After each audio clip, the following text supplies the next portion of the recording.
Hello, I'm Dr. Robert Hale. In over 30 years of practice, I've learned that a single piece of clear knowledge can change someone's health. And here's the one I wish I could have said to every patient who ever sat across from me and told me their legs were just getting old. Your legs are not weakening because of your age. They may be weakening because nobody ever told you what to feed them. Those are two very different stories. One of them ends the conversation. The other one opens a door.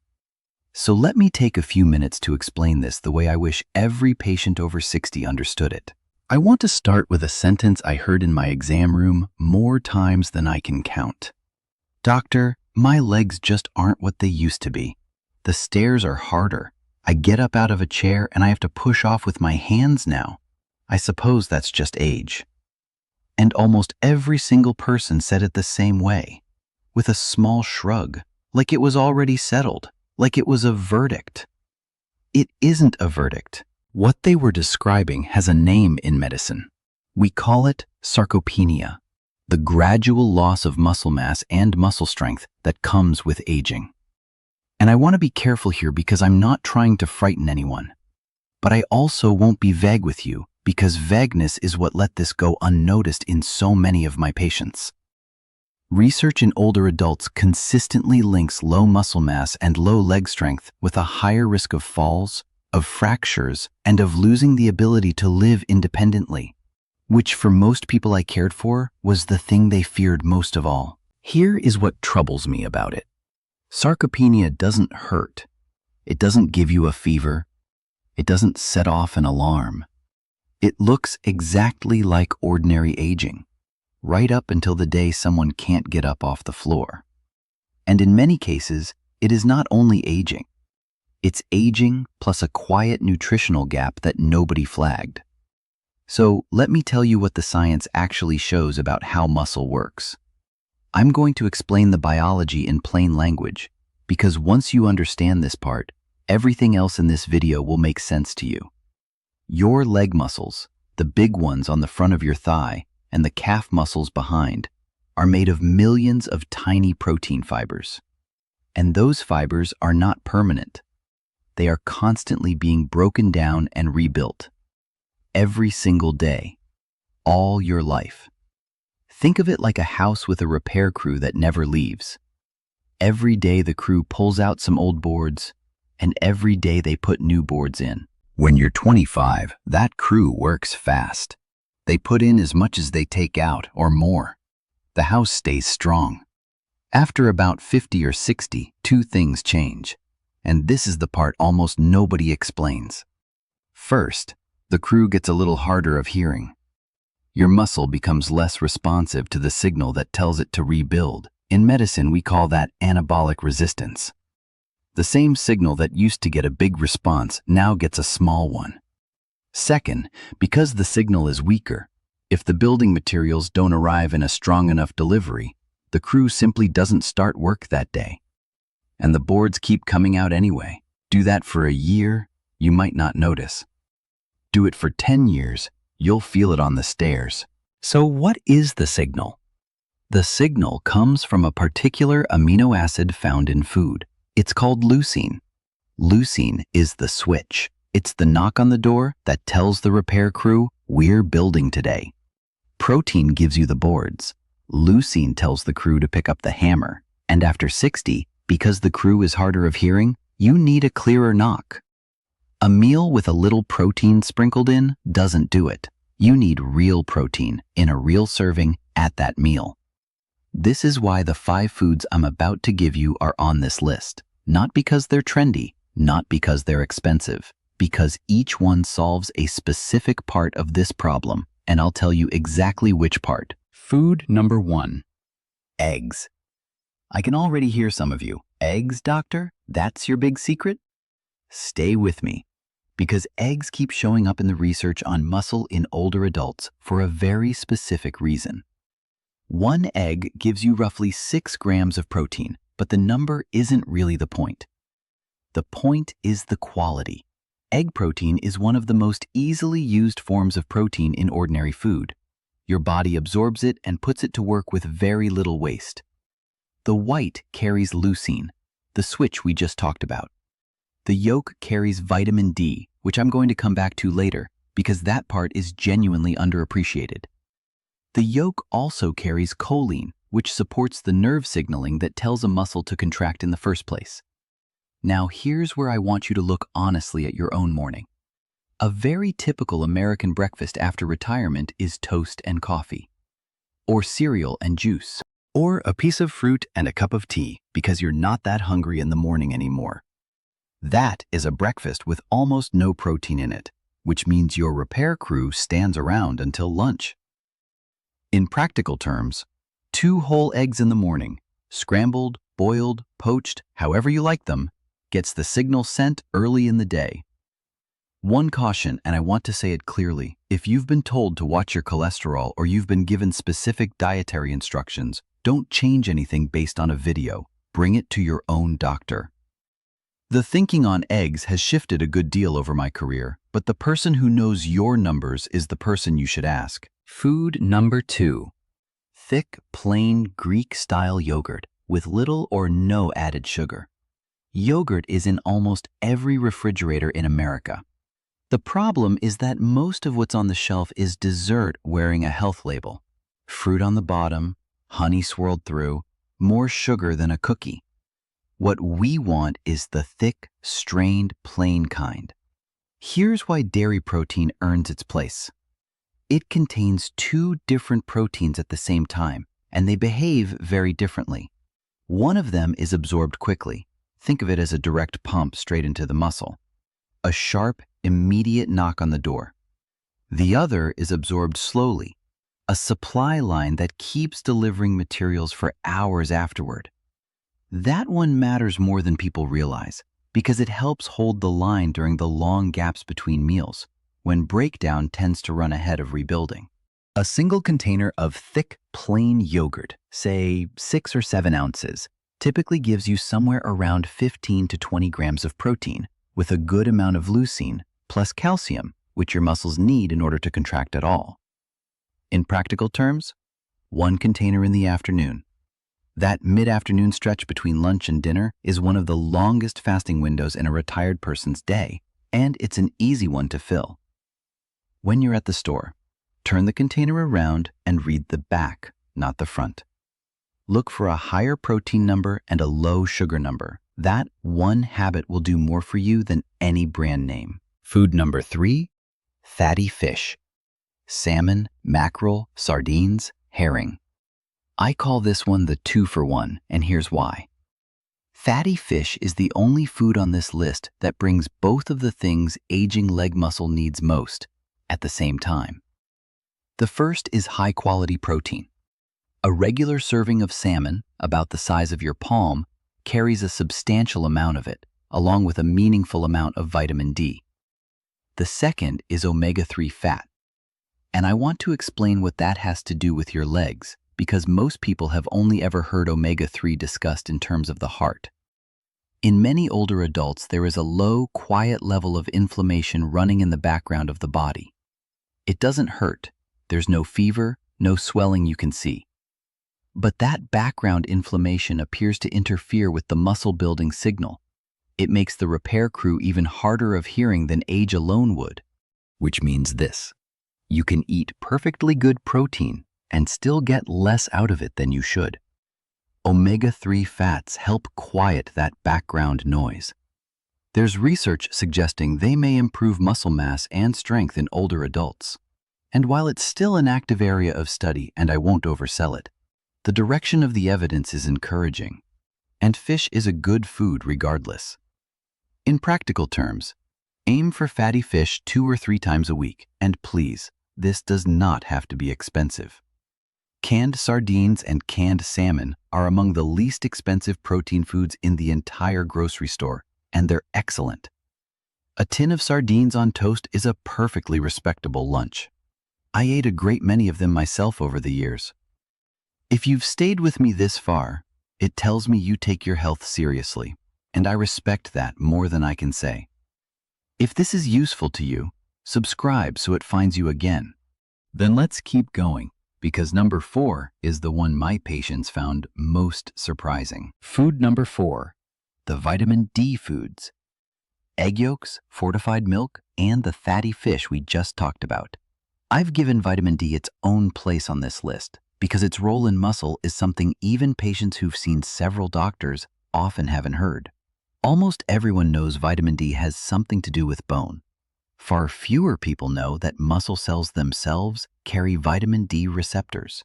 Think of them as locks sitting on the surface of the muscle cell. Vitamin D is the key. When the key turns, it switches on the genes involved in muscle repair and growth. When vitamin D is low, those locks stay shut. The muscle doesn't receive the growth instruction properly, even if the protein is there. And what that looks like in real life is weak legs, poor balance, and unsteadiness on the stairs. Low vitamin D is common in older adults, and there's a straightforward reason for it. As we age, skin produces less vitamin D from sunlight than it used to.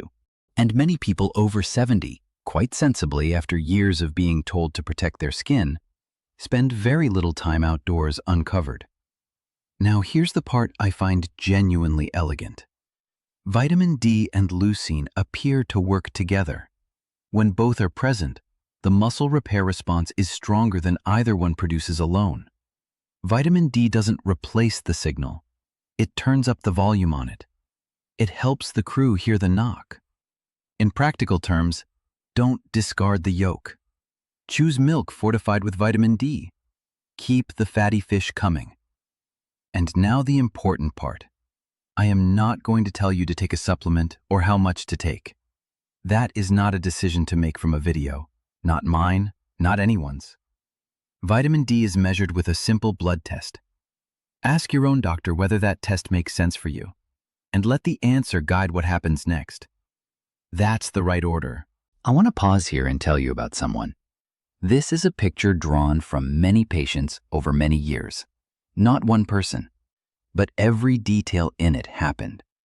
She was 71, retired school teacher, sharp as anything. She came in about a sore shoulder, and near the end of the visit she mentioned, almost apologetically, that she'd stopped going to her book club. I asked why. It was the steps at the front of the building, 6 of them. She'd started worrying about the way down. So we talked about her day. Coffee and toast at 7, a sandwich around noon, mostly bread, cookies or crackers in the afternoon, and a proper dinner at 6, which was the one real meal she ate. She wasn't neglecting herself. She was cooking for 1, after 50 years of cooking for 4, and her appetite in the morning had faded. That is one of the most ordinary stories in medicine and one of the most consequential.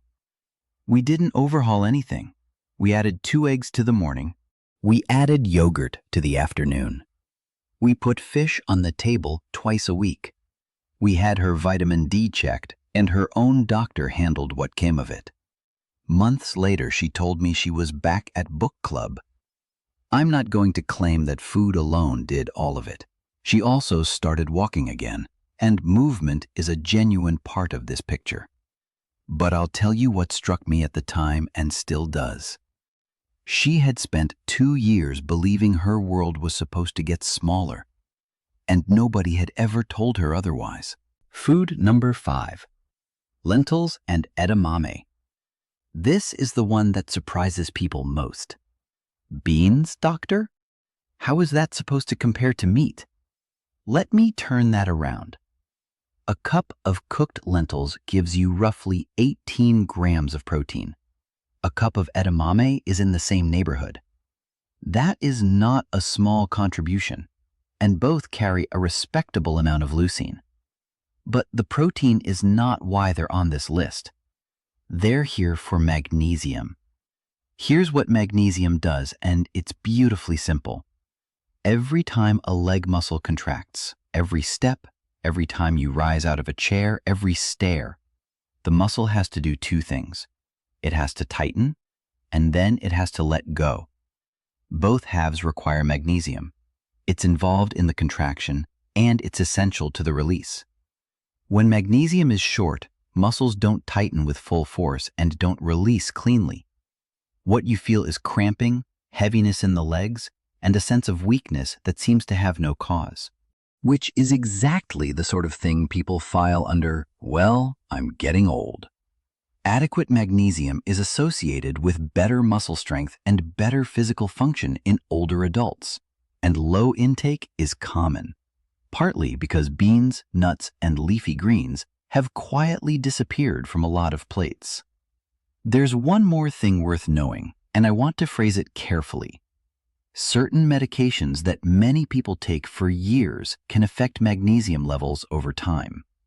That is not a reason to stop or change anything. Never adjust a prescription on your own. That is genuinely dangerous, and it's a far bigger risk than the one you'd be trying to solve.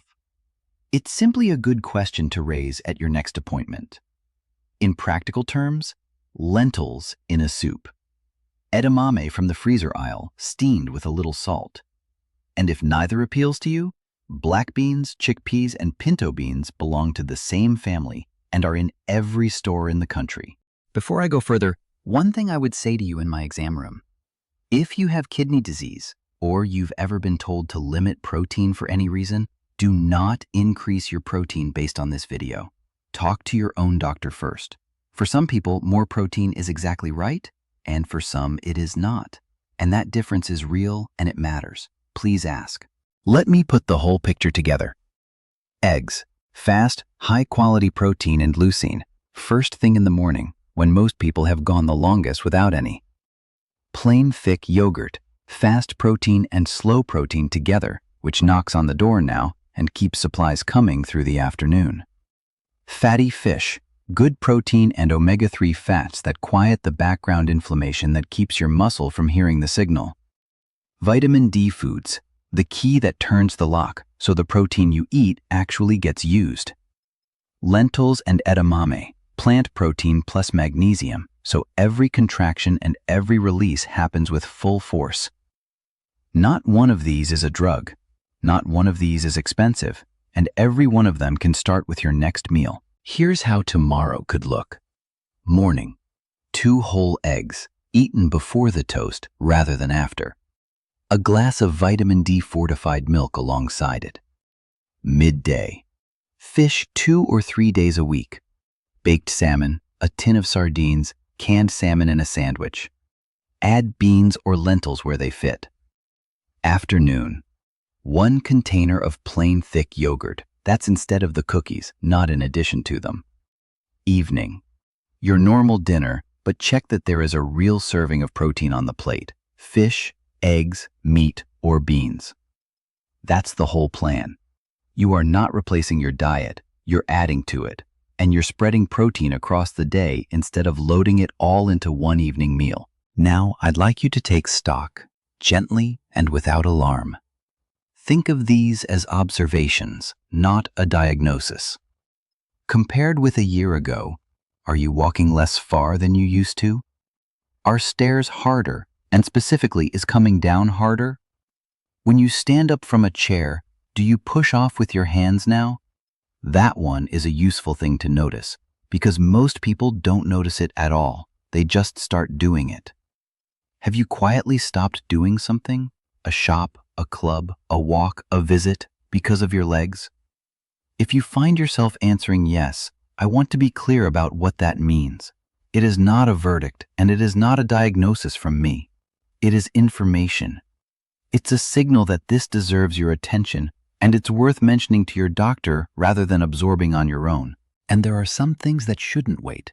Please contact your doctor promptly if leg weakness comes on suddenly rather than gradually over months. If the weakness is on one side only, one leg noticeably weaker than the other. If it comes with numbness, tingling, or loss of feeling. If you're losing weight without meaning to. And if you've had a fall, any fall, even one you laughed off, even one where nothing broke. A fall is worth a conversation. In my experience, patients dramatically underreport falls, usually because they're afraid of what will be suggested afterward. Report it anyway. Falls tend to come in sequences, and the second one is rarely as kind as the first. I want to leave you with the honest version of all this. Muscle responds to good materials at 80 just as it does at 50. Not identically, I won't pretend otherwise. But research in adults well into their 70s and beyond continues to show meaningful improvement when nutrition and movement are addressed together. The capacity is still there. It is waiting on the materials. Over all my years in practice, the patients who did best were almost never the ones who made dramatic changes. They were the ones who made small ones and simply didn't stop. 2 eggs, a container of yogurt, fish twice a week, beans in the soup. Your legs have carried you through your whole life. It's a fair trade to start feeding them properly. Look after yourself, and remember, this is general education, not personal medical advice. Always talk to your own doctor about your specific situation. I'm Dr. Hale. Take care, and I'll see you next time.